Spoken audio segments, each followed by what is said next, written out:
уважаемые студенты! Как вы знаете, у нас завершился курс по русскому языку за первый и второй курсы. И сегодня у нас проходит промежуточная аттестация, экзамен по русскому языку. По Платонусу я вам отправила билеты, а сейчас я распределю их. Билет номер 1 – Алиев Исмаил. Билет номер 2 – Агатаев Бауыржан. Билет номер 3 – Аблясан Ахтуре. Билет номер 4 – Алимбаев Ирасыл. Билет номер 5 – Джейнспаев Ирлан. Билет номер 6 – Дьяченко Никита. Билет номер 7 – Ержанул Исаят. Билет номер 8 – Жакетов Атабек. Билет номер 9 – Джипспаев Нурланбек. Билет номер 10 – Жумабеков Диас. Билет 11 – Ибадулаев Нурсултан. Билет 12 – Лизгиев Ришат. Билет 13 – Маркабаев Муса. Билет 14 – Мамедов Рашид. Билет 15 – Пулат Акжол. Билет 16 – Миргенбай Хайржан. Билет 17 – Симбиев Бауыржан. Билет 18 – Смадьяр Нурбулат. Билет 19 – Тазбулат Марат. Билет 20 – Токмулданов Аширбек. Билет 21 – Шабдинбай Акылжан. Билет 22 – Усимбаев Акылжан. И билет номер 23 – Абделиев Александр. Итак, ребята, я распределила билеты. Время на подготовку дается 20 минут. Уважаемые студенты, я желаю вам всем удачи.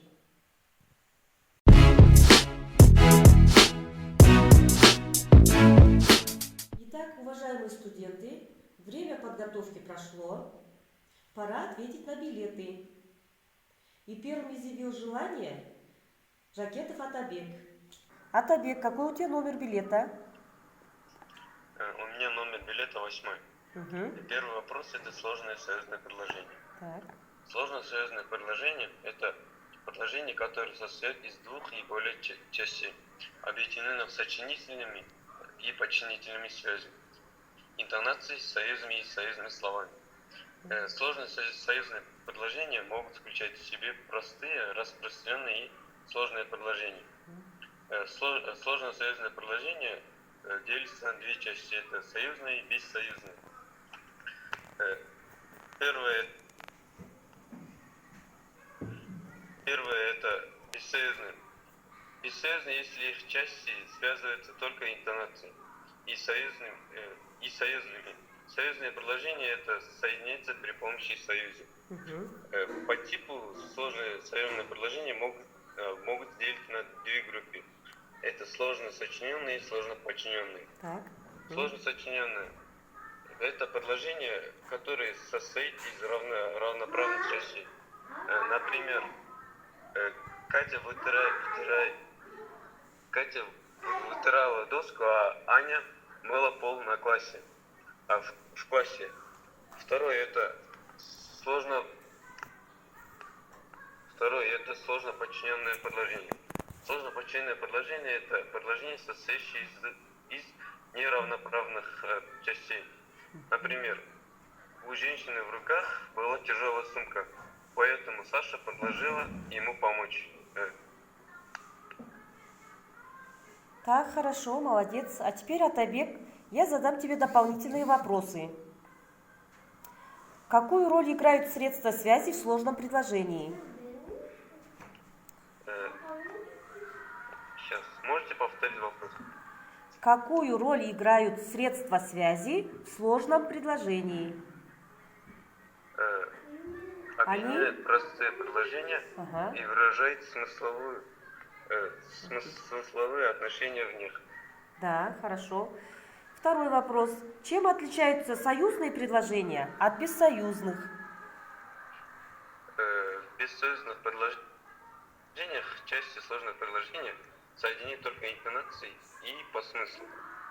Союзные слова между ними нет. Так, третий вопрос. Какие виды интонации знаешь? Виды интонации – это перечисление, противопоставление и уточнение. Так, теперь в этом примере скажи, какой вид интонации? Шуршат шины, мигают светофоры, изредка раздается визг тормозов. Это, по-моему, перечисление, да? Да, хорошо, молодец. Следующее предложение. Дочь шьет и смеется, мать распарывает и плачет. Здесь части связываются. А? Не слышно. Повторите, пожалуйста. Дочь шьет и смеется, мать распарывает и плачет.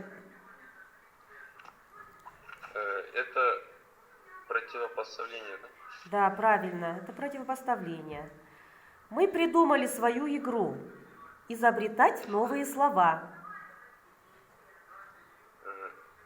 А это уточнение. Все, молодец, Атабек. Хорошо ответил на все вопросы. На следующий билет готов ответить Дьяченко Никита. Никита, какой номер билета у тебя? У меня номер билета 6. Первый вопрос. Второстепенные члены предложения. Хорошо. Второстепенные члены предложения – это члены предложения, грамматически зависящие друг от других членов предложения, поясняющие их и связанные с ними подчинительной связью, согласование, управление или примыкание. По грамматическим основам второстепенные члены предложения делятся на 3 вида. Это определение, дополнение и обстоятельства. Определение – это второстепенный член предложения, который имеет общее значение признака и отвечает на вопросы «какой», «который», «чей». Дополнение – это второстепенный член предложения, обозначает предмет и отвечает на вопросы косвенных падежей. Обстоятельства – это тоже второстепенный член предложения и обозначает признак действия или другого признака. Вопросы у обстоятельства – как, каким образом, где, куда, откуда, когда, как долго. И также в предложениях второстепенные члены предложения, они отличаются подчеркиванием снизу. Определение подчеркивается волнистой чертой, дополнение пунктирной, а обстоятельства подчеркиваются пунктир, точка, то есть тире, точка, тире, точка. Да, правильно. Так, хорошо ответил. Так, теперь, Никита, я тебе задам дополнительный вопрос. Чем выражаются обстоятельства? Обстоятельства выражаются депричастиями, депричастными оборотами, наречием или даже существительным выражаются.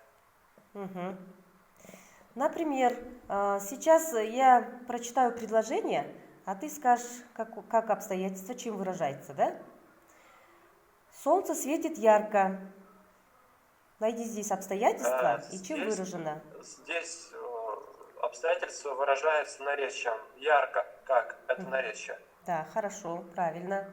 Следующее предложение. Танцуя, она напевала. Сорвав пару груш, я слез с дерева. Вот здесь обстоятельства. То есть обстоятельства выражены депричастием. Так, депричастным оборотом даже. И депричастным, правильно, и депричастным оборотом. Я задам тебе еще один дополнительный вопрос. Для чего нужны второстепенные члены предложения?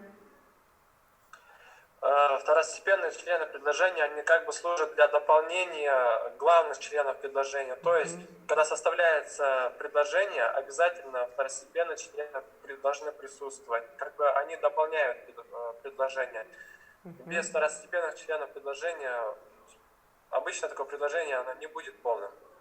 Да, правильно. Молодец, Никита. Итак, уважаемые студенты, завершился наш сегодняшний экзамен. Я думаю, все вы ответили хорошо. Сегодняшнюю итоговую оценку вы можете увидеть в Платонусе. Всего вам доброго. Спасибо за ваше участие.